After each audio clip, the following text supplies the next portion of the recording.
tonight. You might know him from Made Up Theater. He's one of our improvisers. Ladies and gentlemen, please give a round of applause for Jay Underwood!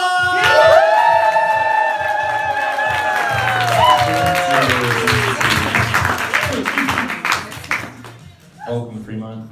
I actually pretty recently moved to Fremont. Anybody else live here? Woo! Wow. Lukewarm. I totally understand. When I moved here, everyone told me there's a lot of authentic restaurants here. And I know when people say, like, there's an authentic restaurant, they mean that as a compliment.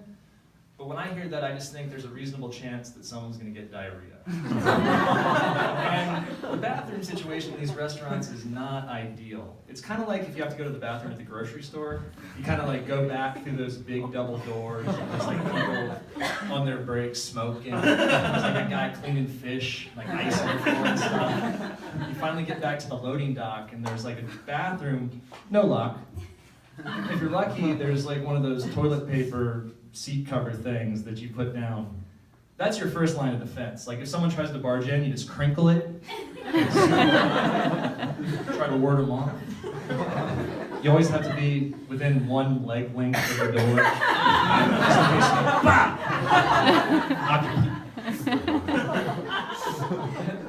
case MC Hammer's from Fremont. It's true. That's not a joke. That's just awesome. Yeah, there's a lot of traffic. That's the thing everyone talks about all the time, traffic. You know, you're creeping along 880. I've seen you all out there. I know what you're doing. You're texting. It's cool. I'm actually okay with texting while driving because it keeps you all docile. Imagine if you actually took people's phones away while they were driving. It would be a disaster. It would be total chaos. It would be like rounding up 5,000 crackheads and making them go cold turkey, just temporarily. Be like, hey, after an hour of sitting in this confined space that can kill people, we're gonna give you your crack back. You don't hear much about road rage anymore because of phones. Road rage sounds more like an app you play while you're in traffic on your phone. So I've been listening to a lot of Spotify, and I've gotten pretty deep in some of the sets, some of the playlists that they give you. And been hearing some deep cuts lately from Dylan. And there was this one song that just really, just was like, it was like he was sitting in the car with me, and I was like, wow, this song is just so appropriate for right now. So I thought I'd play it for you. Or try to play it for you. That's right.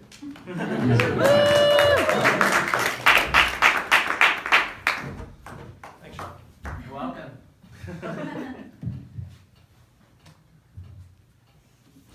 See, when you do your second comedian or your second act, you get like an assistant that sets all this stuff up for you. I probably should have done this part, but whoops. All right. You guys might recognize this one.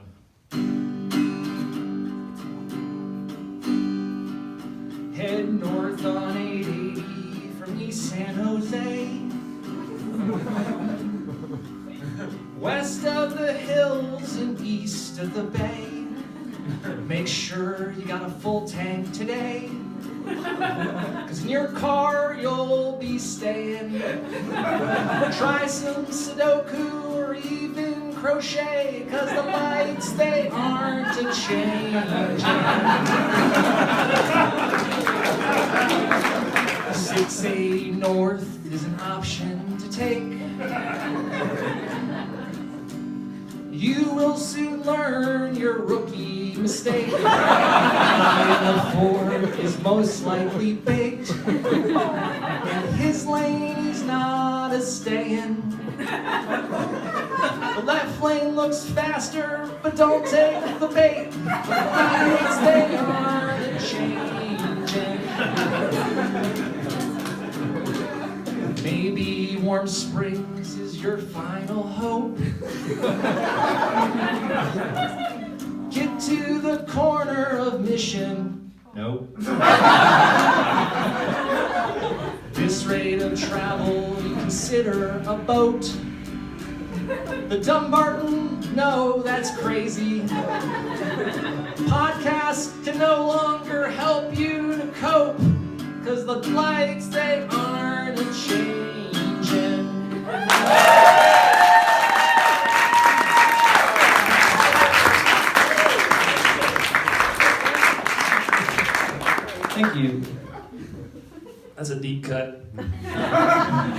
So my wife and I recently had a kid.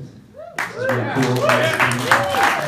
And when we had a kid, everyone told us, there's no longer any time for yourself, which is totally untrue. I set a New Year's resolution to read more books, and it's only February, and I've already read 78 books. Some multiple times in one sitting.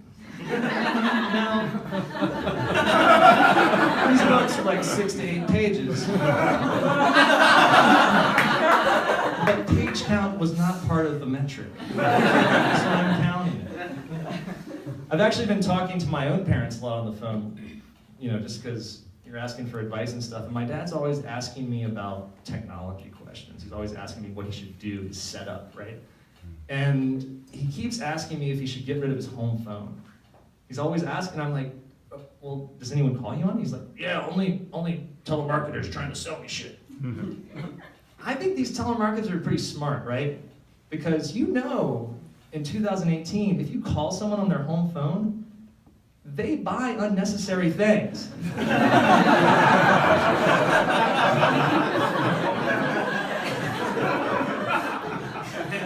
My kid's super inquisitive now. She's always looking around going, what's that? What's that? What's that? What's that?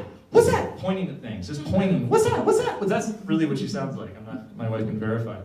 And it sounds super cute, but it gets really, really frustrating after a while. And I've been reading these childhood development books, and they say that at this stage, there's these neurons being wired together by synapses, and it's going to create this foundation of lifelong learning. So that's a lot of pressure to answer these questions correctly. So sometimes, she points at something like a tree, and I'm like, what's that? The tree. Got that. She points more specifically at parts of the tree, and sometimes, you're just tired, right? You're just tired. So I'm like, it's a tree arm. And then immediately, my brain fast forwards 50 years, and she's getting sworn into the Supreme Court. She's got her hand on the Bible, and she's like, I swear to uphold the Constitution and the judicial tree arm of government. This is how it happens, people. This is how it happens. Somewhere 65 years ago, a mother was taking her son through a drive-thru and accidentally ordered a Big Leaf fries. I'm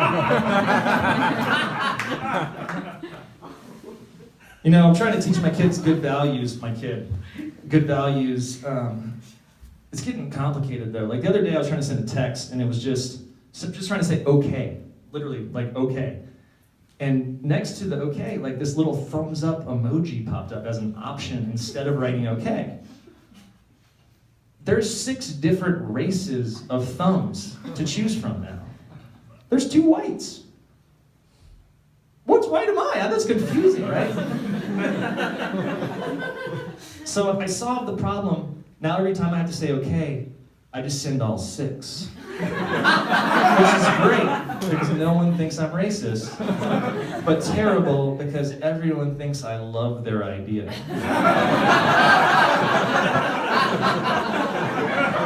Doesn't stop there. I was at the toy store trying to buy my kid a doll. And I got to the doll rack, and there was 3 dolls completely identical, except for race. So I picked up the white doll. But then I remembered, there was this class I took at work, unconscious bias. My unconscious was trying to make me pick up that white doll. So I put it back, take that unconscious. I picked up the black doll and was like, Then I realized, maybe having my white daughter own a black doll is not the most unracist thing. So I put that back. Left me with no choice. I had to buy all 3. Put them in my cart, got up to the front. It was looking really stark there, just these 3 racial dolls. So I started doing what you do when you buy condoms or tampons. I started putting in decoy items. Beef jerky, Us Weekly, and certs, and Big League Chew. And I started chalking that in there. And I looked at the cashier, and she was really judgmental looking. She didn't say anything yet, but I can just tell what she's thinking. And for some reason, I'm getting super stressed out about this situation. So I'm like, okay.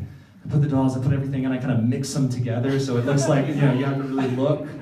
And it gets to the point, to the front, and I'm like, okay. She looks at me, and nothing happens. It's in slow motion. And just nothing happened. She just checked me out, nothing, like what you're thinking, nothing happened. I walked back to my car, and I was like, my heart was beating all fast.